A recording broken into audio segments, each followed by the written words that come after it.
Hello, bienvenue sur la chaîne d'Hello. Aujourd'hui je vous retrouve dans une nouvelle vidéo où on va parler des envies de grignoter, donc c'est-à-dire des fringales. On va essayer de comprendre pourquoi est-ce qu'on a des envies de grignoter pour pouvoir les prévenir, les éviter et si jamais on a craqué, quelles sont les solutions possibles. C'est un sujet qui nous préoccupe tous, particulièrement si on veut perdre du poids, mais on pourrait également vouloir s'intéresser aux fringales et aux envies compulsives de grignoter si on veut adopter un mode de vie un peu plus sain ou pouvoir mieux comprendre son corps. Si c'est le cas d'ailleurs, alors cette vidéo est faite pour vous. Commençons par se demander qu'est-ce qu'une fringale. Une fringale, c'est une envie compulsive et soudaine d'avoir envie de manger quelque chose, particulièrement quelque chose de gras ou quelque chose de sucré. C'est souvent lié à tout ce qui est stress, émotion, psychologique ou même physiologique parfois. Ça peut donc être déclenché, comme je l'ai dit, par le stress, mais également par l'ennui, par la faim ou tout simplement parfois par habitude. On ne s'en rend pas vraiment compte. Pour pouvoir mieux les gérer et ainsi anticiper, il est donc important de se poser la question du pourquoi on a envie de grignoter, pourquoi on a envie de manger. Et donc la première question qu'il faut se poser, c'est est-ce que j'ai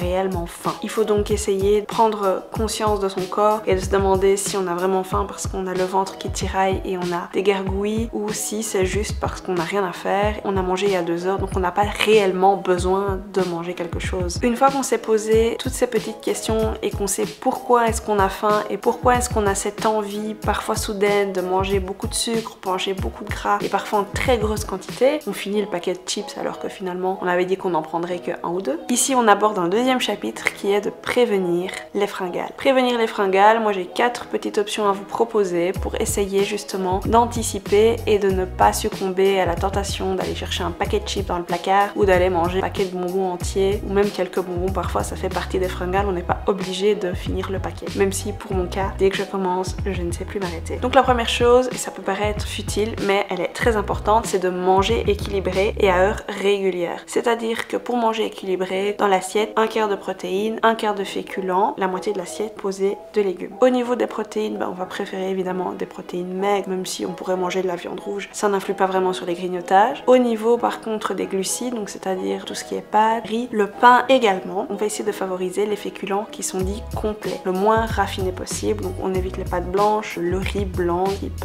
riz thaï ou riz basmati, et le pain blanc, non seulement parce que c'est bourré de sucre, donc le sucre, qu'est-ce que ça fait dans notre organisme? Ça vous donne un pic, donc vous avez l'impression d'être assaillé, et puis après vous avez une grosse chute, et c'est cette grosse chute qui va vous donner en fait cette fringale et cette faim. Tandis que si vous prenez des féculents beaucoup plus complets, l'estomac va prendre plus de temps pour le digérer, donc du coup vous aurez l'estomac qui sera rempli beaucoup plus longtemps. Au niveau des légumes, ce qui est important aussi de dire, ça va caler parce que ça va grossir dans l'estomac beaucoup plus qu'un petit peu de riz. Ça prend de la place dans l'estomac et donc du coup à moindre calories pour le coup, ça va vous caler beaucoup plus longtemps. D'ailleurs, si vous allez manger par exemple une baguette de pain complet ou une tartine avec une viande maigre à l'intérieur, moi ce que je vous conseille de faire, c'est de l'accompagner d'une salade ou d'un potage. En fait, c'est moi qui le conseille, mais c'est finalement les diététiciens que j'ai suivis au fil de mes années qui m'ont toujours dit qu'il faut toujours accompagner un repas d'une portion de légumes pour nous tenir calés plus longtemps. Et chez moi personnellement, ça fonctionne, j'arrive à tenir jusqu'à 4 heures, voire parfois à ne pas avoir de 4 heures et de tenir jusqu'au souper, qui est finalement le dîner en France. Voilà. La deuxième astuce, qui est en lien un petit peu avec le fait de manger équilibré, c'est qu'il va falloir planifier ses repas à l'avance et au niveau des horaires. Planifier ses repas à l'avance, ça peut être de dire on met un menu de la semaine, donc on sait très bien ce qu'on va manger. Ça va nous éviter de manger une pizza surgelée qu'on sort parce qu'on ne sait pas quoi faire à manger et qu'on a littéralement la flemme. Et donc du coup,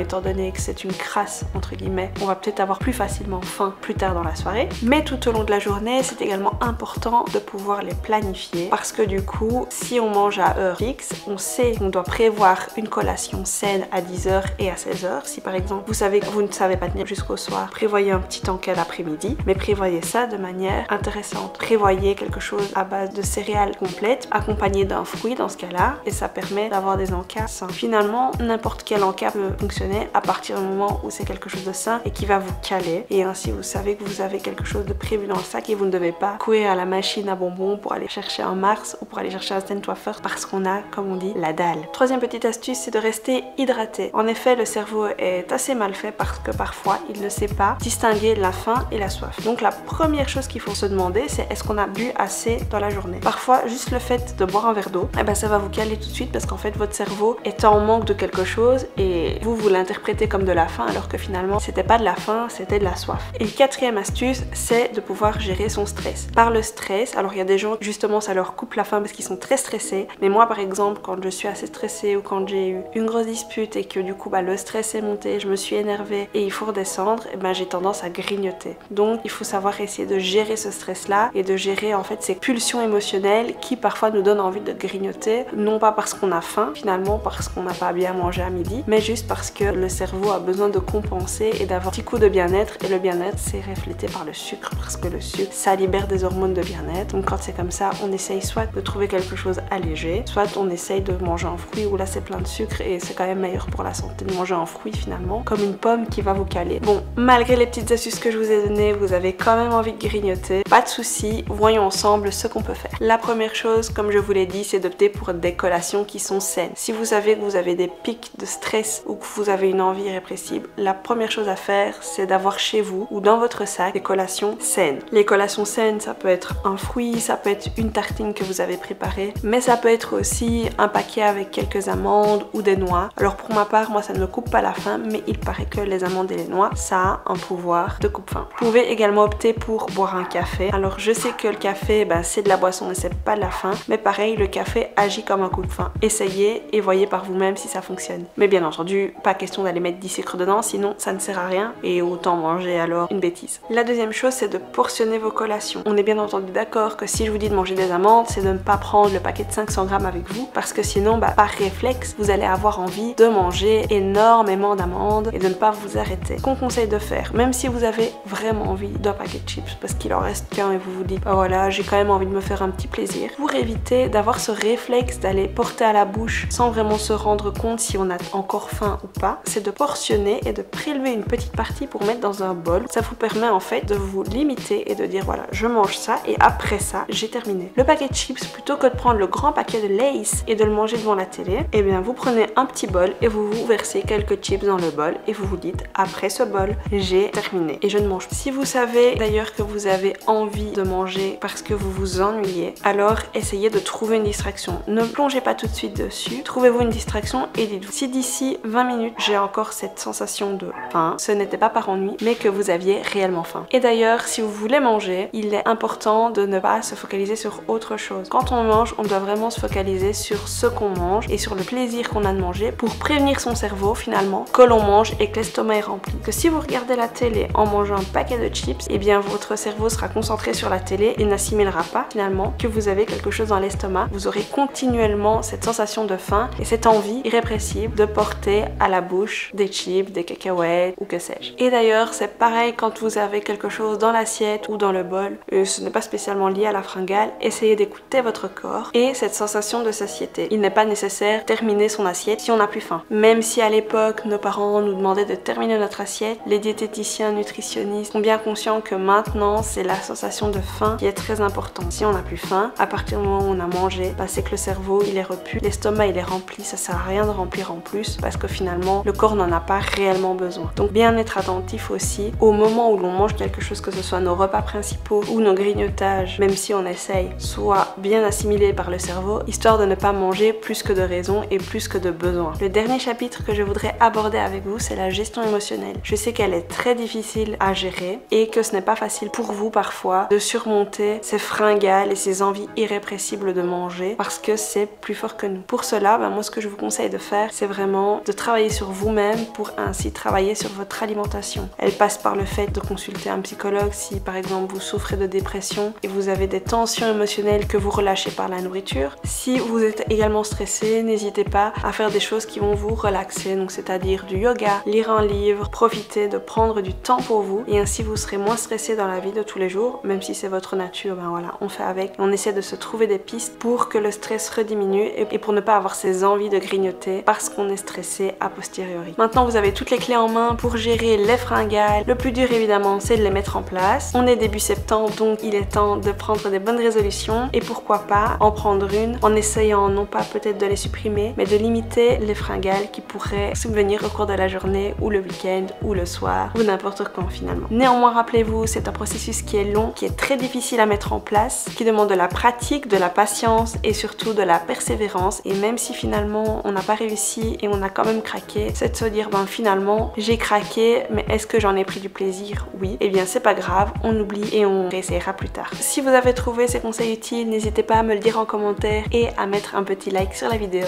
Moi je vous fais de gros bisous et je vous dis à la semaine prochaine dans les nouvelles astuces d'Elo. Ciao ciao!